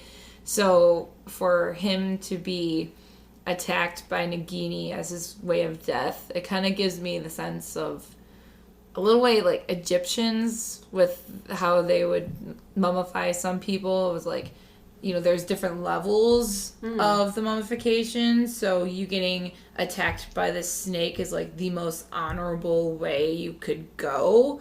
And you've been so loyal to me, Voldemort, that like I'm almost honoring you by giving you this death. And of course I say I regret it, but like not really. There's no remorse. There's no sadness. There's just like, I need to do this in order to be my most powerful self. So, bye. Him going over the Snape, though, at the very end, I love that. Like, him leaking out his memories and Hermione being so quick to come up with a flask and it gets filled all the way to the brim. Which did make me think, like, your memory's taking up a literal amount of space. Like, how do you determine how big of a flask to create? Says, so I don't think Snape even can control it. So he falls to the ground bleeding profusely. And Snape says, as Harry comes up to him, he says, take it. And then something silvery blue was coming from Snape. Not gas, not liquid. From his mouth, ears, and eyes. Yeah, it's just like pushing its way out of him. Yeah. Yeah. First of all, why do you guys think Harry did go up to Snape? Because Harry says himself, I'm not even sure why I'm doing this. I think he recognizes that people shouldn't be alone when they die. That, like, even if it's someone he hasn't liked as much as Snape, it's still someone who's been such a part of his life that this man doesn't deserve to be alone.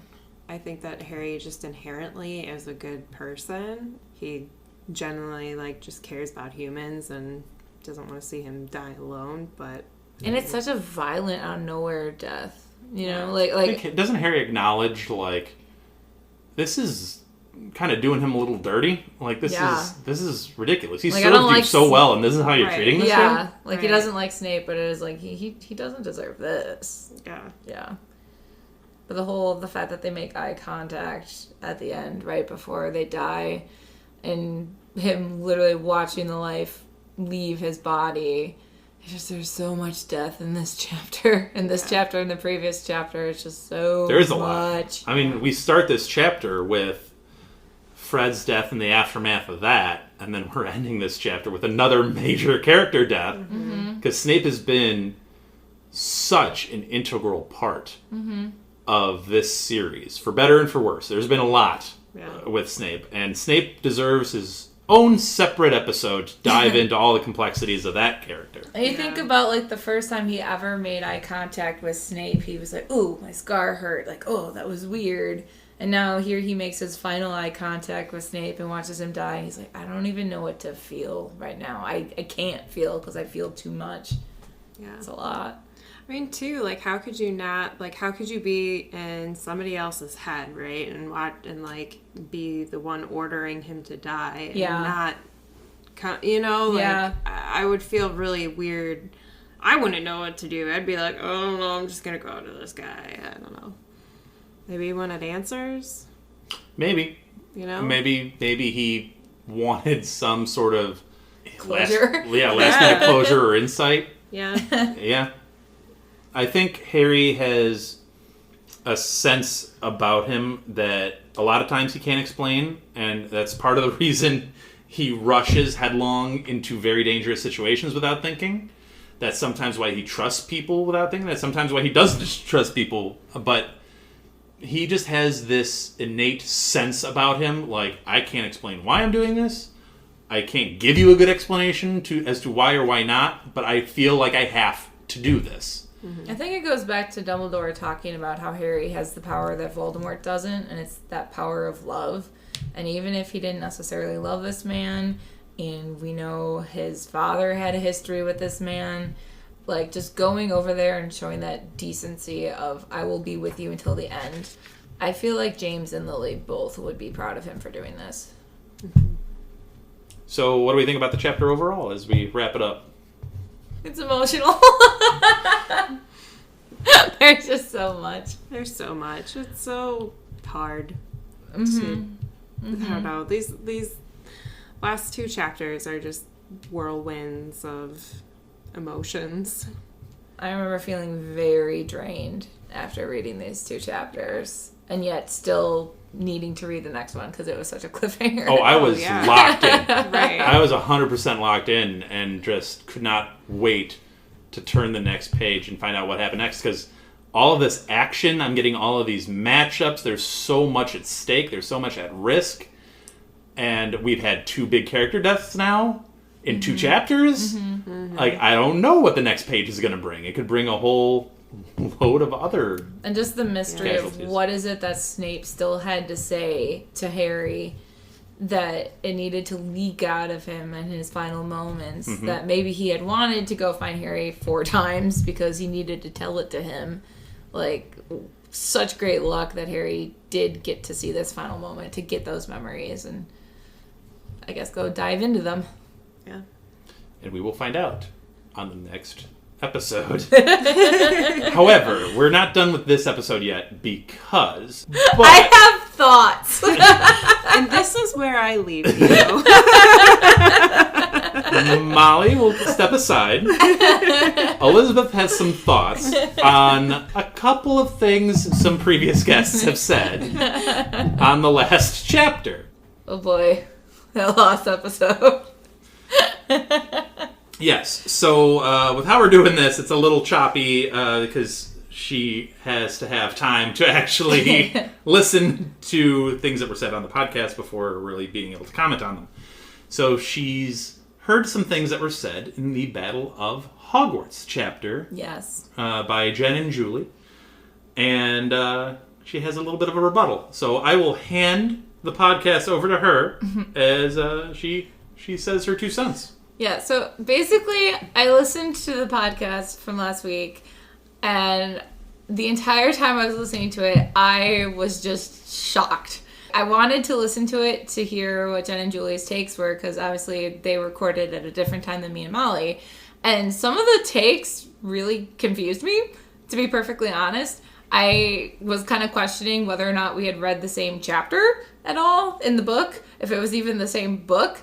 So I went back, I listened to it a second time, and I took notes, extensive notes along the way, which I'm not calling them out as a, like, you're a terrible person or anything like that. It's just, oh boy, did I not agree with basically a word that was said. So starting off, they all talked about the battle plan. Dan, you were talking about how you thought it was good for them to spread out along the perimeter. And there was the thoughts that, no, they need to stay within the castle itself. I don't think that it makes sense to just stay within the castle. I think putting the perimeter was the correct choice, because if you think about it, the castle, it has so many points to protect. If you were actually just starting in the castle, you have every single window, every single door of the entire castle that needs to be protected. And we know there are forces that can go into those areas regardless of if we're protecting it or not. Like the spiders, they can crawl up the walls. Dementors can literally fly. Brooms exist, and the giants are literally punching holes in walls. So if we just started our defense of the castle as within the castle, I don't think that every person would have been able to evacuate into the Hog's Head. And the whole purpose of this battle is to try to buy Harry enough time to search the castle we saw the second that the castle walls got breached how difficult it was to navigate the hallways. So I think it does make sense that they started off on the grounds. So basically I agreed with you. That's what I'm saying. I'll take it. The Tonks and Lupin bit really confused me. At first the comment was made that Tonks was too compromised to fight. The idea that she's not in the fight to protect Hogwarts. She's in the fight to go find Lupin and make sure he's okay. But then the conversation was flipped and it said, well, she's the stronger of the two, so she should be fighting. I don't really buy the whole she's too emotional argument. I think if Lupin had been fighting instead of her, and she was at home, Lupin would be fighting for her and for Teddy. So he might not necessarily be aware that she's in the castle right now, but if their roles were reversed and he had just come to the castle, I could totally see him going off to run to help her too. Then the conversation shifted to saying that Lupin is too out of practice. And I'm sorry, I just find that downright ridiculous. His resume is so strong. He, was in the first Wizarding World. Granted, yes, it was 20 years ago. But he has that foundational experience. We know he fought at the Ministry at the end of Book 5. He fought at Hogwarts in the Book 6 battle. He was with werewolves basically the whole rest of Book 6, which I know meant he wasn't using magic, but he was still able to not be detected as a spy, and that takes skills. He moved Harry from the Dursleys, and yes, he was a Defense Against the Dark Arts teacher for a whole year. So he's not just twiddling his thumbs collecting dust. Thank you. And then there was the thought he's older, he's slower, his reflexes aren't going to be as good as Tonks. And yes, Tonks is 25 years old, but it's not like he's in his 60s or 70s. The man is only 38. And I say that being a 35-year-old woman. That's not far off from my age. So yeah, I might not necessarily be as fast as someone in their 20s, but I do think that experience is very valuable here. He knows how to navigate a war. So his magical ability, it isn't so much slowed down because his physical strength might not be at its peak anymore. I still think he can handle his own. So I didn't like any of those takes. The room of requirement, there was a comment that said it's too convenient that he found the diadem too quickly. That was just really lazy writing to have him just find it immediately. Again, I don't think so. He didn't find it necessarily immediately. He did have to search for it a little bit. But I also think you'd be surprised at how much you can remember about a place, even if you haven't been there in years, let alone 1 year. Which actually made me think about something recently. I just had to go chaperone a field trip at the Shed Aquarium with a whole bunch of sophomores and juniors. Really fun time. I hadn't been to the Shed Aquarium since Dan and I, we went 2 years ago, was it? I think? About that, yeah. About 2 years ago. It was when we were reading Book 5, and I remember I made a comment about the tank of brains reminding me of the big, massive fish tank in the Shed Aquarium. So even if I hadn't been to the aquarium in 2 years, when I went there and I was hanging out with a group of the other teachers, it ended up being me leading the other teachers around and finding where the food court was and knowing where the beluga whales were and where the otters were and the Amazon section. I still remembered the basic layout of the building, even if I hadn't been there in 2 years.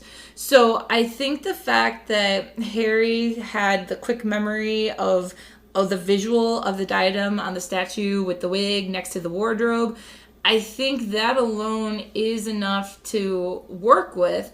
And the fact that he too, when he did dump the potions book, he had a time crunch. Snape was waiting for him to come back. He couldn't just run to the very, very, very, very, very back of the room, which for all we know could have been a whole 1.5 miles away from the entrance. He got in, he dumped it, he got out. That's not very deep in. So yes, they had to search, but I don't think it was necessarily too convenient that he found the diadem as quickly as he did. The destruction of the diadem, the complaint again was it felt too rushed. It felt like lazy writing. We barely got any time with this Horcrux. I, again, disagree completely. I think if she had never mentioned Ravenclaw's ghost before, then sure, I'd buy that it's too convenient argument. But she has laid a trail in this entire book, once again, of, first here's the mention of the diadem at the Lovegood house in a kind of silly way. Then we see it when we actually go to the Ravenclaw house, and then we see it with talking to Helena's ghost. But again, the mention of Albania happens back in book 1 with Quirrell. So it's not like this is coming out of complete nowhere. There is a paper trail of the diadem throughout the whole series. By this point, I don't think that we really needed to see how the Horcrux reacts to every single person. So having it get destroyed so quickly is fine. We saw how the diary reacted. We saw how the locket reacted. It is aggressive when it gets destroyed. And we saw what the ring did to Dumbledore's hand. So I would probably put money on her having had written a scene that was much longer, and maybe an editor being like, look, this is unnecessary. It's just repetitive. By the time that the kids get to the diadem, they know don't interact with Horcruxes. They don't make you feel good. That and it feels odd that the comment was made, it's okay that Harry accepted help with destroying the cup. Cool, good job, Harry. You didn't have to do it all by yourself like he always has. But then it was, well, we don't like that Crabbe destroyed the Horcrux so quickly with just this random Fiendfire thing that came out of nowhere. What's this? That's lazy. Again, I don't think it's lazy. I enjoyed the alternative. We saw two Horcruxes be destroyed by the sword, the ring and the locket. We saw 2 Horcruxes be destroyed by Basilisk's Bane, which would be the diary and the cup. So I kind of like seeing this whole different type of magical destruction that I'm sure, yes, some people would call that lazy or new cop-out, but I think it's nice to see that there's more magical options. It'd be too redundant otherwise.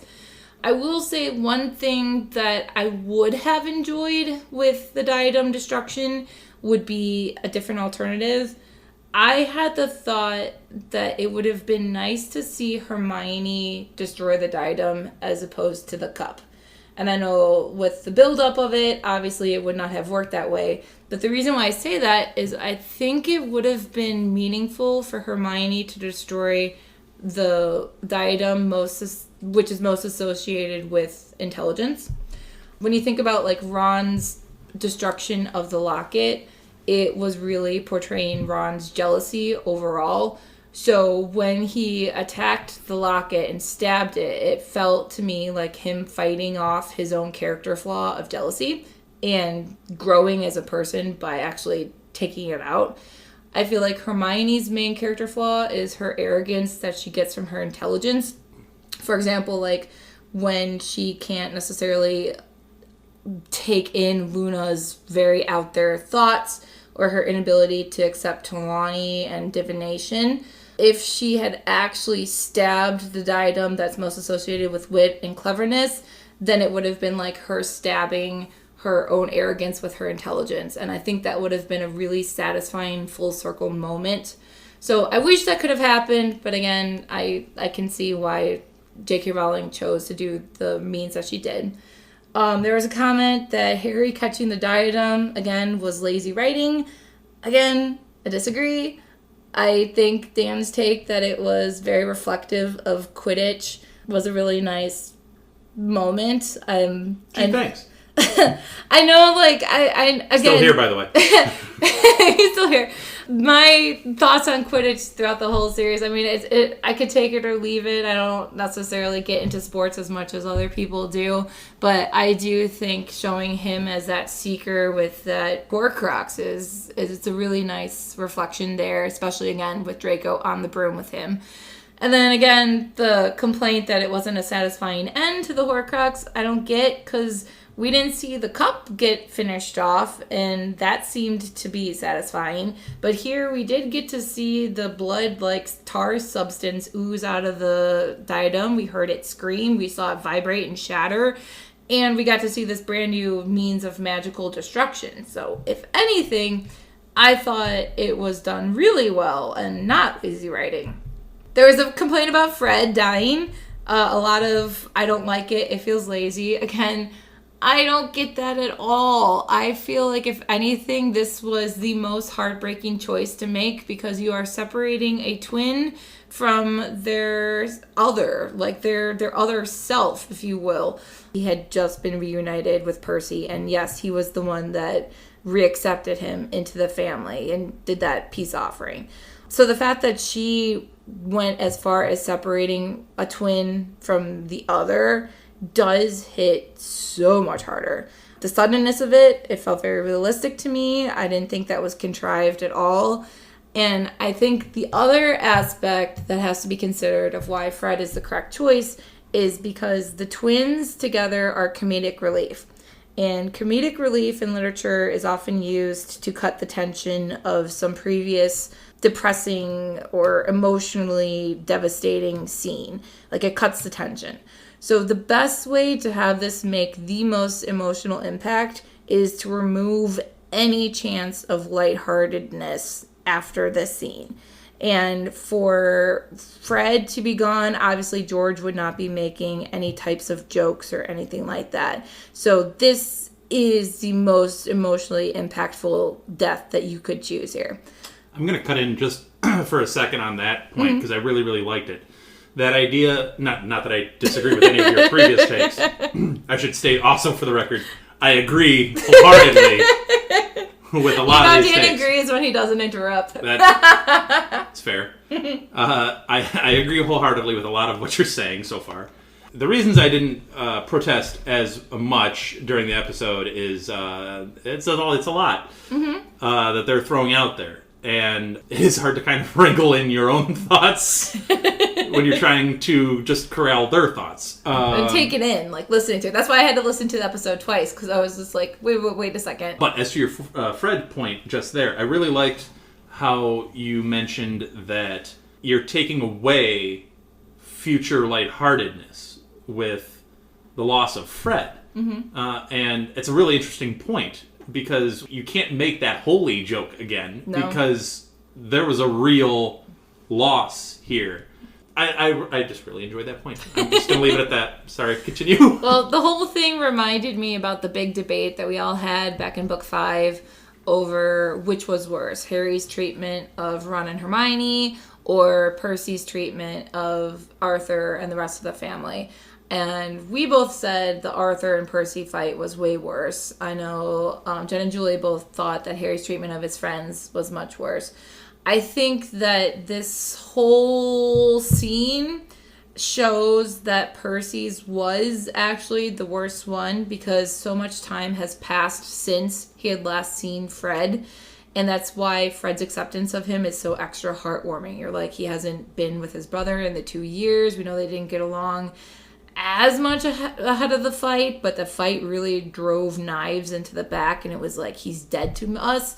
So to have him now come back, accept his brother, see his father, like, you know, hug Percy and all that, that emotional trauma is being built into Fred's death, because seeing them accept one another right now and then immediately die after without being able to flesh out their reunion any further, it's an emotional, like, punch in the face. So to me, it doesn't feel lazy at all. There were lots of complaints overall that the chapter was too jammed packed with stuff and it just moved way too quickly. I found that pretty ironic, given that previous chapters, the complaints have been that it's been too slow, like camping had been going on too long and stuff. I think, again, that was purposefully done. If you want to show a greater contrast of, you know, the chaos of war and how time is literally slipping away very, very quickly, then you're going to want it to be a rushed, you know, action scene, because that helps the reader feel the action of the moment. It definitely contrasts the slowness of looking for the Horcruxes.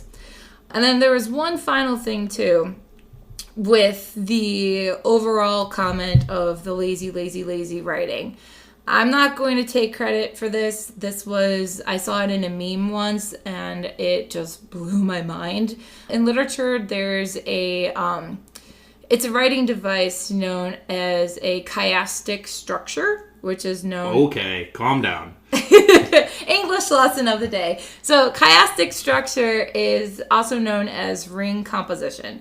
And it's basically this literary technique where various elements, whether they be individual words, phrases, ideas, even entire sections of a text, they're arranged in a mirrored or reversed order. So you tell your story, but then you do callbacks in the reverse order to previous scenes or elements of ideas, that kind of stuff.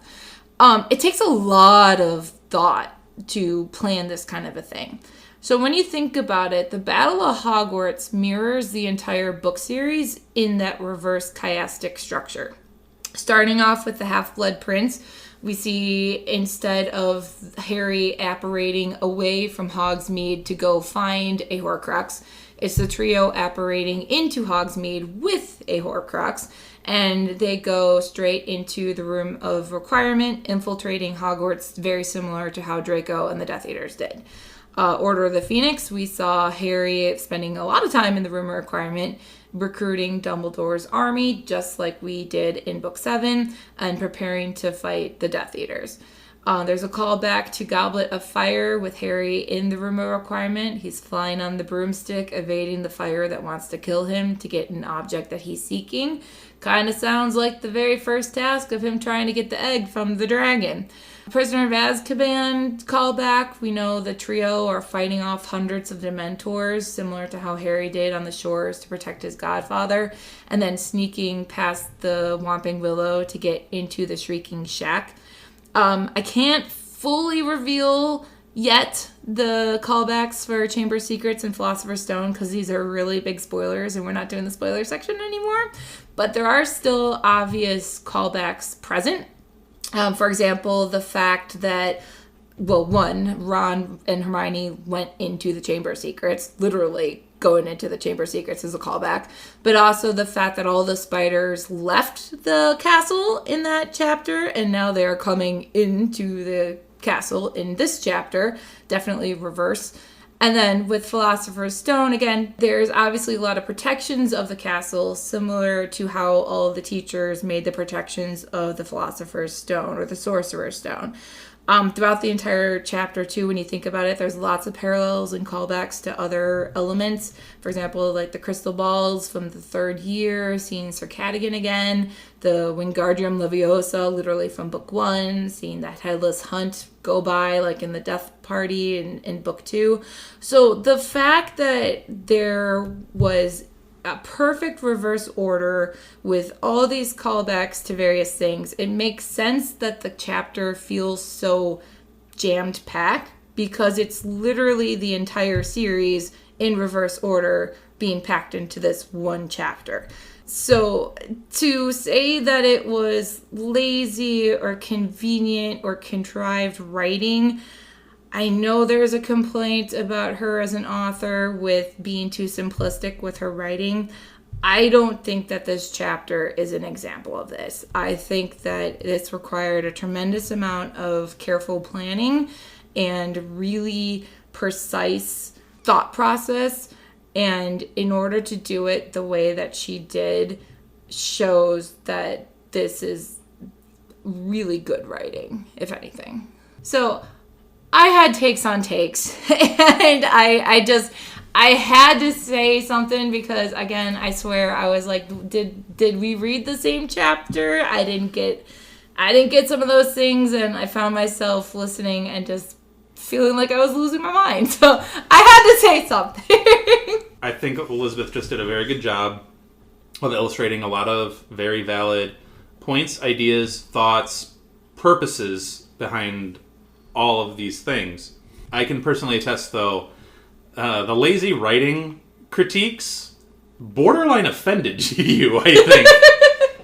Well, it's hard because it's like, if we're going to talk about J.K. Rowling, the person, I absolutely have a lot of strong feelings there, and I'm not defending her as a person, especially with her most recent takes.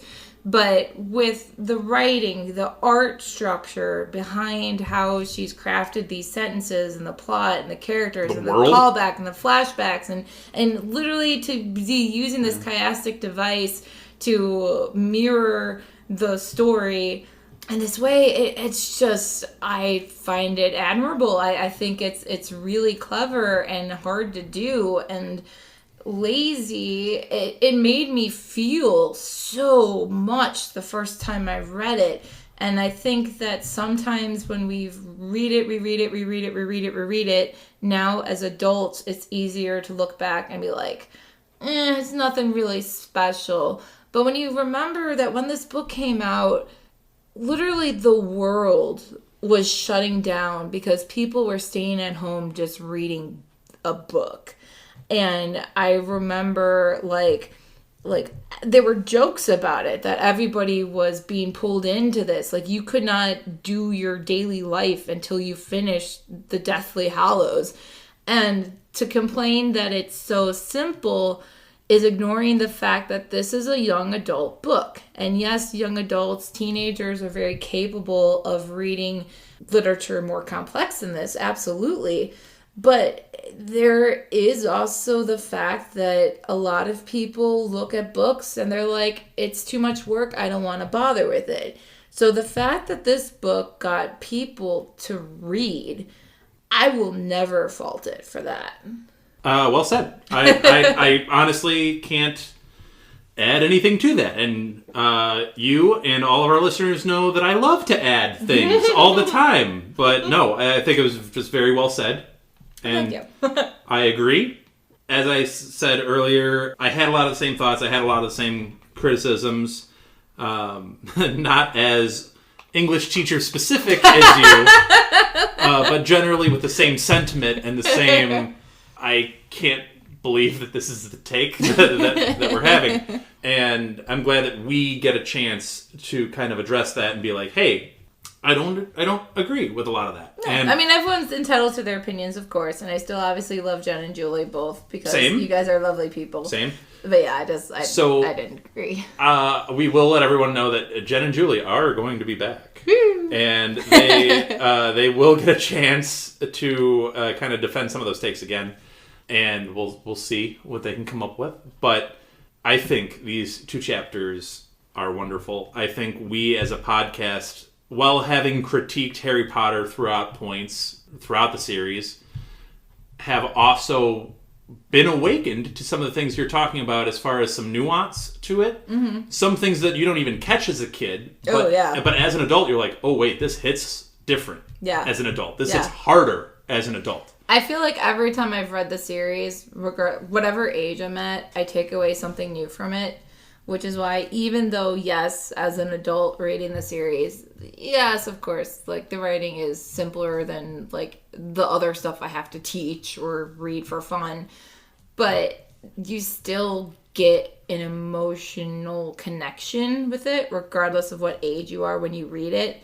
So I still enjoy it. Well, and that's the bottom line. Do you enjoy reading Harry Potter? Mm-hmm. And I think even my critiques that I've had throughout the series, I have thoroughly enjoyed this reread, although it's taken quite a long time. Because as I've, quipped before, it's been a long time since we've read book 1. Yeah. It's been years. Yeah. It's been multiple years. So, I mean, it's been a minute. So, I look forward to doing another reread in the future. And that might be, again, on a podcast. That might not be. I don't know. But we'll come up with those plans in the future. But yeah, I mean, a lot has been said in these last 2 chapters, and a lot more is going to be said, because there's a lot more to discuss. And my favorite chapter, we're still not there yet. Yeah, it's coming up. There's a lot still to happen in these books, even though we are getting up on the final chapters of the Deathly Hallows. So there's still a lot to discuss. There's still a lot to debate, and we plan on having those debates, and we plan on having those discussions, and we plan on having multiple people on, and it's all a discussion and all a debate worth having. So we will continue to do that. And while we, as a podcast, are having these discussions and debates, we want to hear from you. Please. We want to hear your opinions on our opinions. We want you to, question us and see where we're thinking and what we're thinking about. And we want to hear where your thoughts are and what you're thinking about as we're reading these chapters and as we're winding down on the series. So please comment on Spotify, or if you're listening on Spotify. Please reach out to us on Blue Sky and Instagram and YouTube, and I think we still have Twitter, so comment on our Twitter as well. Just search for Hogwarts a Pod, we'll pop up. At Hogwarts a Pod is where you'll find us everywhere. And participate in the polls that we keep putting out, because there are some interesting polls and they're up for a while, so we love seeing those results. I know Julie has specifically been watching one particularly closely, so we really do look at those, and we really do talk the results amongst ourselves. So we will and we'll have dedicated episodes to those polls after the series is done. So we will definitely talk about those results. So with that, we will wrap up this chapter, and we will be back next week for chapter 33. Thanks for listening, everybody, and we'll be back. Thank you for listening to Hogwarts, a podcast.